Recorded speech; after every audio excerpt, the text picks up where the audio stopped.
I'm going to say something that you might think is a bit outrageous. Segregation can be a good thing.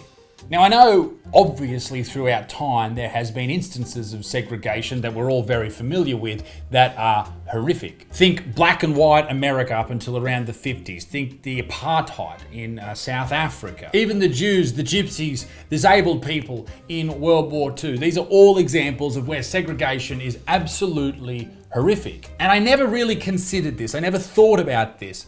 But I think there are examples, or particularly one, where segregation can be very, very helpful to the people who are segregated. And there is a reason I'm using the word segregated, because the people who are arguing against it use that word. And I didn't know any of this was going on until I recently saw this story on Australian media. There is no doubt the Disability Royal Commission will change lives for the better. But one recommendation has some parents fearing for their children's future. It calls for special schools to be phased out completely. Yeah, this. Ladies and gentlemen, this is not my regular type of video. We're not making fun of vegans or fat people or feminists or whatever. This is a serious issue for a lot of families the world round, including my family. My brother is autistic. He's never been able to speak or look after himself. He's nearly 30 now. And I think I can speak with some authority on the matter that what is happening here, and when the government is considering shutting down special schools just for people with disabilities, when the government's thinking about shutting them down, I think I can speak with authority that that is fucked up. And I imagine that this pricks up the ears of hundreds and possibly thousands of families watching this video right now. The 7-year-old is non-verbal. The world looks so vibrant through his eyes. Teddy goes to Giant Steps, a special school at Gladesville in Sydney's inner west, where all 100 students live with autism. Throughout the world, kids with autism often require a very particular kind of education. And remember, autism isn't just one thing. It's a very wide spectrum. In fact, the spectrum's so wide, if you listen to TikTok, everyone's got a little bit of autism in them. But what we're talking about here, and what these special schools are really helpful with, are kids with severe disabilities. And that's not a nice thing to say, that your child has a severe problem, but it is reality. Take the emotion away from this and actually think about what's happening here. These kids are severely disabled and their lives are difficult as is. And if you remove them from special schools, I think that is going to really fuck with them. And apparently that's what's going to happen, because after a recent Royal Commission, a Royal Commission is where the government orders an independent inquiry into something that affects the public, or something of public importance. The people who are a part of the Royal Commission, they voted in a majority that it would be better for children in special schools to be removed from those schools and put into regular schools with every other regular kid. And I know it's not nice to say regular kids, but let's be real with what we're talking about here. Because when you mix it up and you try to be nice and you try and look after everyone's sensibilities and make sure you don't offend everyone, that's when you miss out on the reality of the situation, that these kids aren't like other kids and they need help. And for the Commission to say that the world is not segregated and therefore we should not segregate these children, I need the world to be segregated for my son, for his safety, for his mental health and his physical well-being. Of course, it's nice to suggest that all children are equal and they're all the same, but that is not reality. Not even slightly is that reality. Kids are so different from each other. And that's not even kids who are disabled. You bring them into the equation and you're talking about people who may never get any type of education or may never develop socially or emotionally because they will be shunned in a normal school. And I say all this and I say it because I'm passionate about it, because my brother went to a special school and he thrived there. He had the best time. It's just fucking crazy that because some fucking people in a Royal Commission say that they should phase this out, that people are even considering it. From 2025, no new special schools to be built and no new special units or classes. No new enrolments in special schools from 2032, and no students remaining in special or segregated schools by 2051. The Royal Commission into Disability recommends no more special schools. So who voted for this? Let's figure that out. Okay, Commissioners Barbara Bennett, Rhonda Galbally and Alistair McEwen believe the deliberate and systematic separation of people based on disability constitutes segregation. That's why I use segregation in the title of this video and in the beginning of it, because this is what they're talking about. Now, who are these people? Who are these people that voted that special schools should be cast away? Barbara, all right, she has a daughter with MS. This is all information available online. Rhonda, she's in a wheelchair. And Alistair is profoundly deaf. Very deaf. 3 of the commissioners, including the 2 with lived experience of disability, recommended the phasing out of special schools and segregated education by 2051. They want special schools gone. And I believe they want them gone for the right reasons. I'm not having a crack at them. And they're real people with real disabilities. Or they're living with people with real disabilities. But not all disabilities are equal. They're just not. Not even slightly. Should someone with MS, multiple sclerosis, or someone who's profoundly deaf, or someone who's in a wheelchair, should they be able to go to regular schools? Absolutely, if they want to. Why? Because these aren't mental disorders. And that's the hard thing that people have to swallow about autism, is a lot of these kids live lives where they are basically young children in adults' bodies, or at least growing into adults' bodies. They're very, very young. They're kids. And to suggest that, you know, if you're a person in a wheelchair, you should be able to go to a normal school and that's the same as someone with a severe autism diagnosis, that's madness. Why paint them with the same brush? It's just ridiculous. That's like, why paint in people in the LGBTQ community all with the same brush? Why are gay men in the same boat as trans men? One used to be a woman and now believes they are a man, and one likes dudes. Why are they in the same boat? Why paint people with the same brush? Surely this is a case-by-case scenario. If a kid wants to go to a normal school, a regular school with regular schooling, regular teachers and regular kids, then fucking by all means.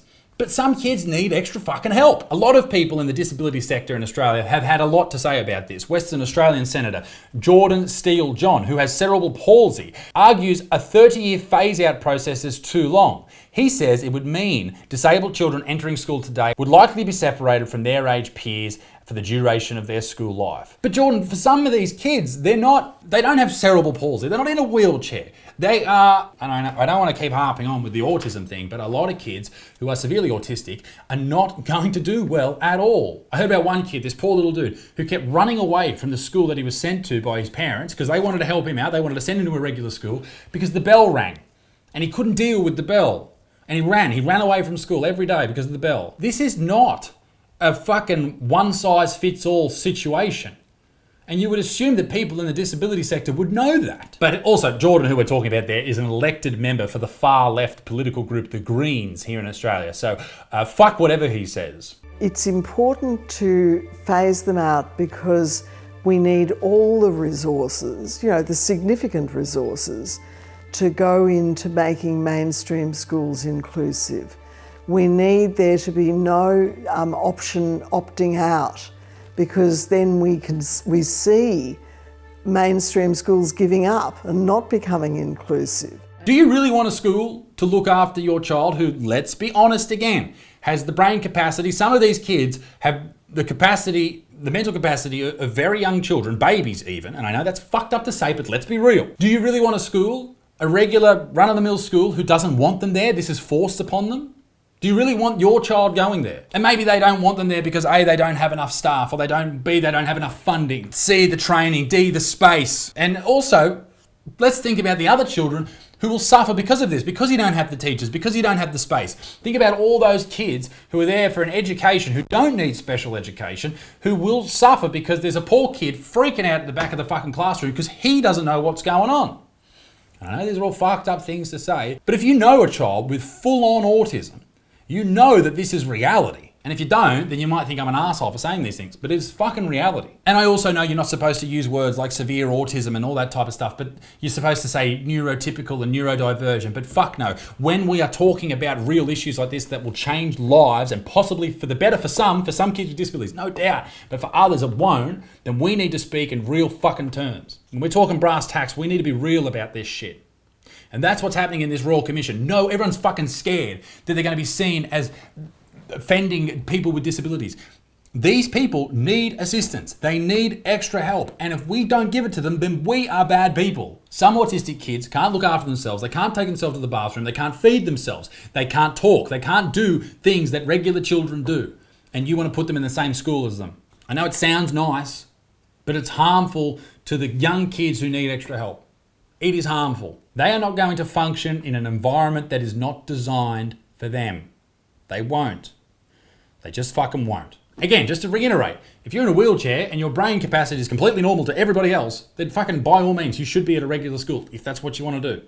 But we're not talking about people who have physical disabilities, are we? We're not just talking about them, we're talking about everyone. It's a very wide brush to paint with. We spent a lot of time at the Royal Commission hearing that attitudes were terrible, that there were hate crimes and vilification. And that will continue while little children don't have any experience with children with disabilities. Okay, that is a fair point. That is a very fair point. Maybe instead of segregating the schools all the time, maybe there could be a mix every now and then and teach young kids how to interact with kids with disabilities. Because it is full on to see someone stare at a family member when they are disabled. My brother, for example, when we used to go to the shops when he was a kid and he was very loud, he'd make a lot of noises. People just used to stare, and it'd break my heart, it'd break my mum's heart, because this is, early 2000s. People didn't. Now it's a lot easier because people understand. But back then, everyone's like, oh, he should be fucking locked up in an asylum, properly segregated. But that's not what we're talking about here.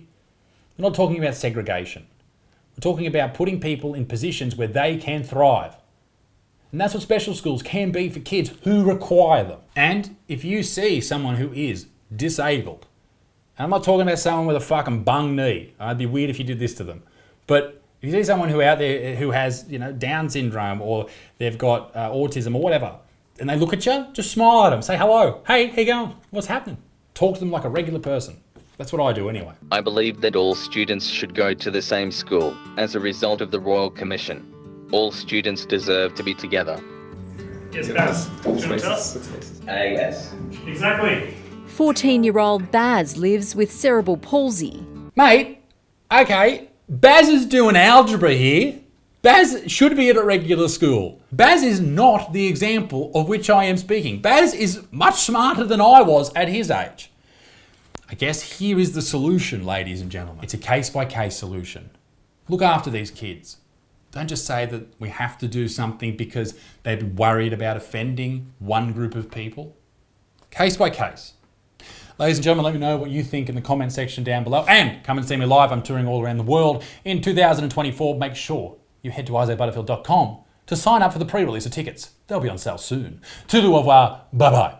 Ladies and gentlemen, thank you very much for watching this fantastic video by me. Now, ladies and gentlemen, some very important news. I am going on a world tour in 2024. If you are in the USA, the UK, Australia, or New Zealand, or any other part of the world, make sure you sign up for tickets at isaacbutterfield.com, and as soon as they become available, you will get an email. You'll be able to get them straight away, and you won't miss out. Ladies and gentlemen, thanks for watching. Once again, see you next time. Bye.